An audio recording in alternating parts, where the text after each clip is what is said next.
I heard an interesting story a few weeks ago. Part of the hospital has been rebuilt and faces onto our unit. A nurse doing something near the window looks across and sees two people moving about in one of the clinic rooms. It's after hours and the clinic is shut. She called a colleague over who also saw these two people. They call security, who go over and check out the room. Nobody there. A while later, the nurses again see these two people moving around, so they call security. This time the security guys split up. One stands with the nurses, while the other one went over to the clinic to check again. The scary part of this is that the security guys were talking on the radio. The one in the clinic states the room was empty, but the other security guard standing in our unit with the two nurses could actually see these two people standing right beside the security guard while he was talking.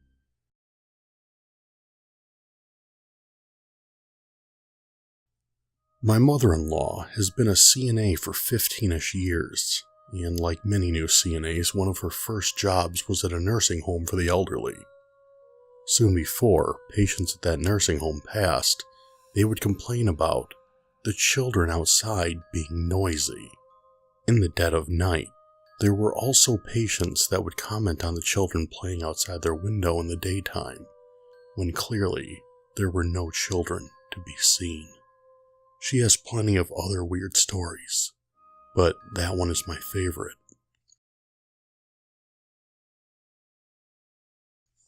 Okay, this totally creeped me out. I worked at a small, privately owned nursing home. A lot of the patients had been there a long time. Naturally, I was silly enough to take the night shift for 2 weeks right out of school to cover the night nurse who was ill. This place had these old hallway lights that you had to stick a paper clip in the slot on the wall to turn them on and off. Real safe, right? There was one at each end of the main hallway.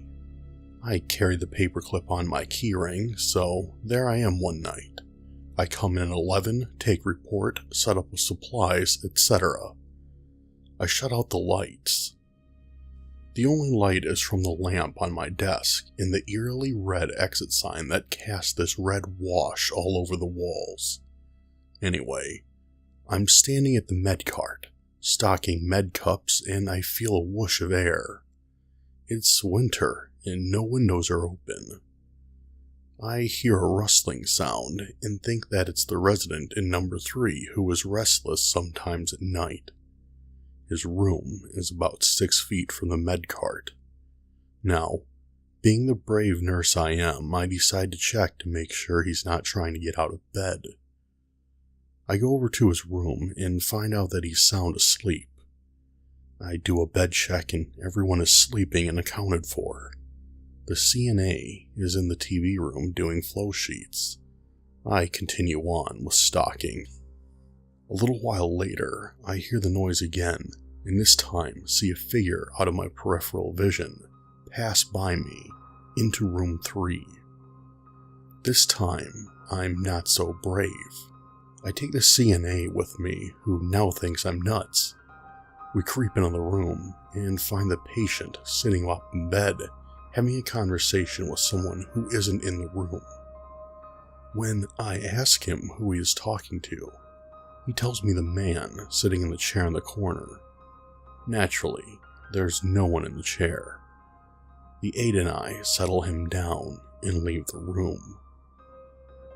At report the next morning, I'm telling the nurse about what happened.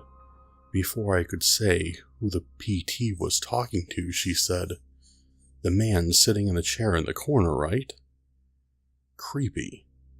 Later, I had talked to the usual night nurse who said it happened all the time when she was on. More than one patient had the same experience. I never did get the name of the mysterious man in the corner. In any case, that was the end of my night shift stint. Intensive care nurse here. I have many stories ranging from sheets being ripped apart to old women in rocking chairs, but the one which haunts me is the time I think I actually saw the Grim Reaper.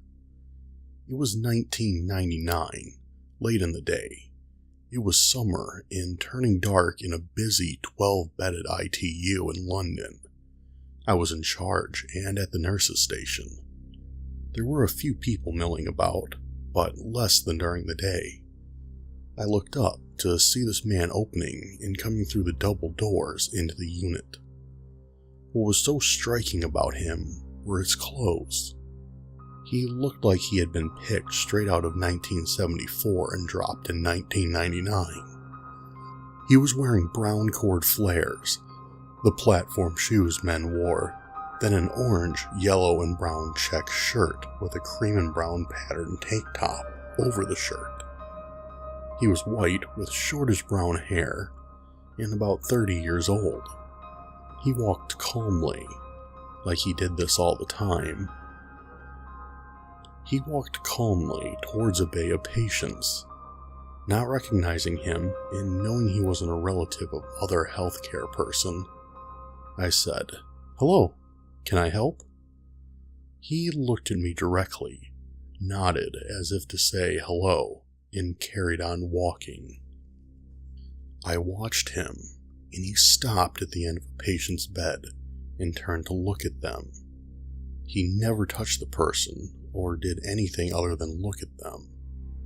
This unwell but stable patient suddenly and unexpectedly deteriorated. As the staff went to assist, they all acted like they didn't see him. He turned around, and as calmly as he came in, he left. I never saw what direction he went as I left the nurse's station to go and help with the patient, who ultimately, despite our best efforts, died. I spoke to some of the staff later on about our 1970s visitor. No one else saw him.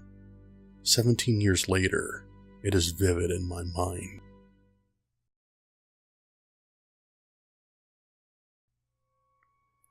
One night, I was caring for a dying male patient. He was scared, and I spent quite some time with him, trying to calm him down and reassure him. Eventually, he calmed and I left the bedside and went over to the nurse's station, which was about 15 feet away. As I sat down, I glanced over to him, and there was a black shape standing over the bed, looking down at the patient. I was terrified, and I'm sure it was something evil.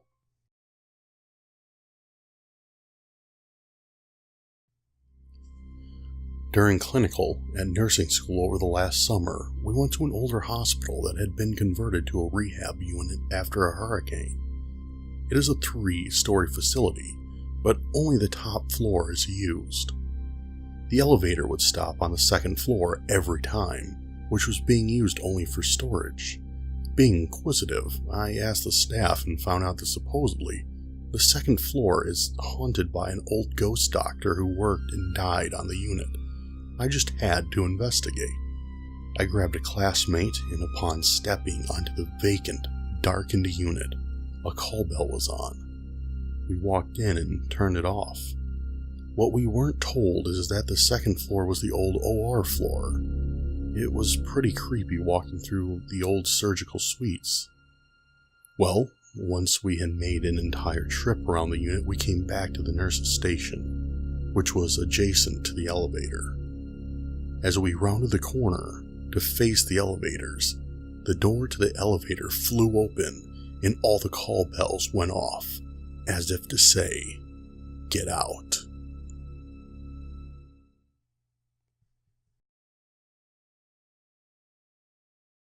Hey everyone, Dismal Hero here.